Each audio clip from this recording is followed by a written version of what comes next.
So coming back into that garage door, I just want to make a quick move here. I'm going to select the garage door, and then I'm going to use the move command on the modify tab of the ribbon in order to move it. So you can, when you hold your mouse over the move command, you can see that it says the word move, and in parentheses it says MV. MV would be the quick keys. So you can type MV on your keyboard and it'll put you right into the command.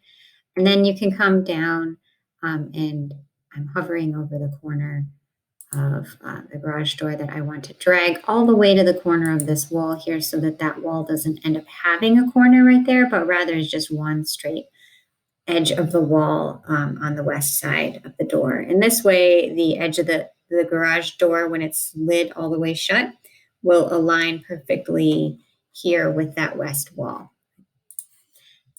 giving the nice clean aesthetic that I know he was going for as a designer.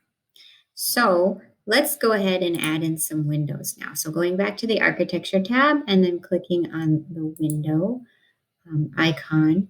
And then I have already brought in from loaded in the families for the windows from the 30 by 40 windows. So I'm not going to show you how to manipulate these windows, but it would be the same process. So if we chose a window and we wanted to change any of its constraints or properties, we would do that by adjusting the sill height, the head height, material, the finish, going into edit type, etc., just like we did with previous items. But here I'm just going to choose this largest window that they have given us, which is the 72 inch by 60 inch.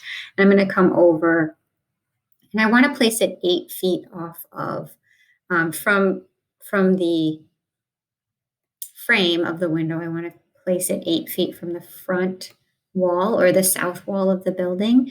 It's measuring my distance off the center line of the window,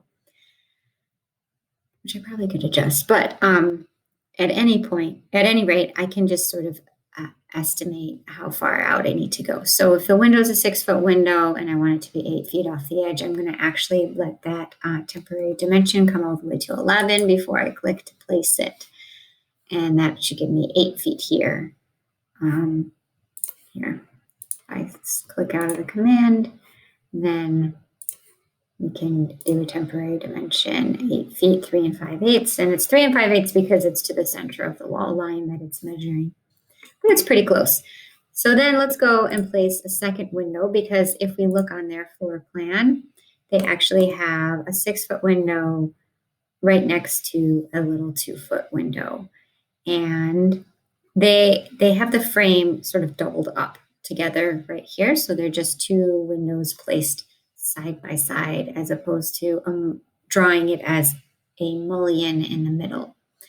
So we'll click back into our floor plan, go architecture window, and hit the drop down.